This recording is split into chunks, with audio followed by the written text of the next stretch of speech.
The storm didn't shrink this time. It hardened. The sky folded inward like a closing dome, and the final circle locked into place with a sound more like a verdict than a warning. The last survivors felt it immediately. It wasn't the usual panic of limited space or dwindling resources, but a strange, heavy stillness, as if the island itself had stopped breathing. Weapons powered down without explanation, HUDs reconfigured into stark, monochrome panels, and the familiar announcer voice, the one that hyped up every kill, was gone. It was replaced by something colder, calmer, an artificial tone, stripped of all emotion, stating simply that the endgame had begun and judgment was now in session. When the players looked around, they realized the terrain had reshaped itself. They were in a massive circular chamber, half stone, half hologram. Tiers of seating rose where hills once stood, and glowing lines traced the floor like evidence markers. Above them all floated a colossal, faceless construct made of shifting symbols and timelines. This was the AI jury, not a single entity, but thousands of interlinked models trained on millions of matches, ready to analyze not just who survived, but how they survived.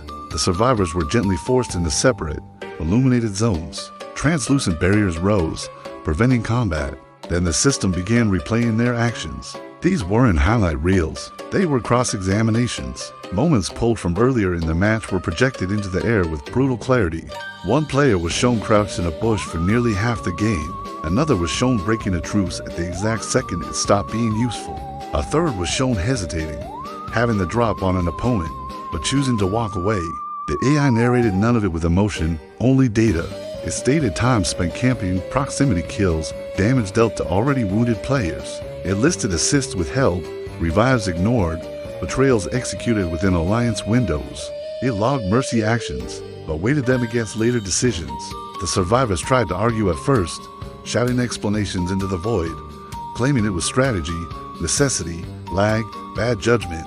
But the courtroom didn't respond to voices. It only responded to patterns.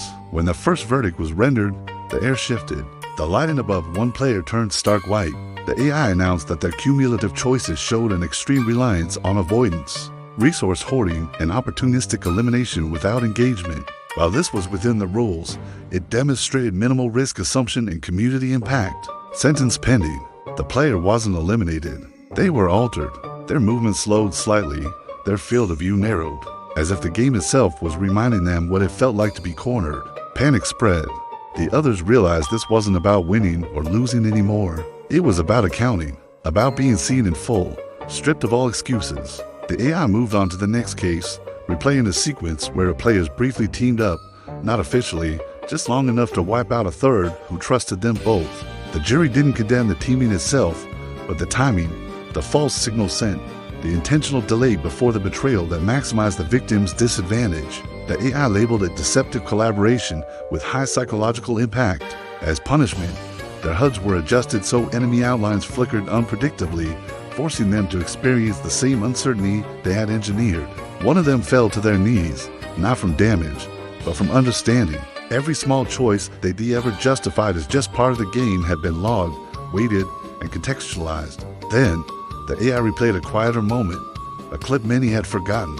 A player paused during a chaotic firefight to revive a downed enemy instead of finishing them, losing position and eventually losing that fight.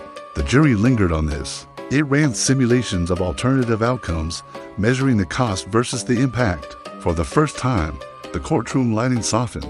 The system stated that the action demonstrated discretionary mercy under competitive pressure, a statistically rare choice with high positive social resonance. While it didn't negate later eliminations, it modified their profile. The survivor felt something lift, not relief exactly, but recognition, as if the game had finally acknowledged something players rarely talked about, that not all victories are measured in placements. As the trials continued, the circle grew smaller, but not tighter.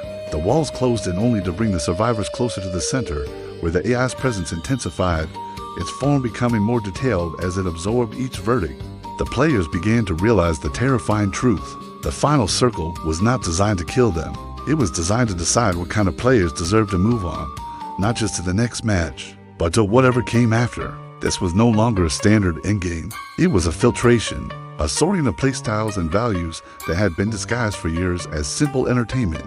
Then the AI announced that final judgment would require peer context. The survivors were shown not only their own actions, but how those actions affected the choices of others. Chains of causality stretched across the entire match, showing how one early ambush forced a cautious rotation that led to another player's elimination hours later. How a single act of mercy inspired a different survivor to spare someone else in a later encounter.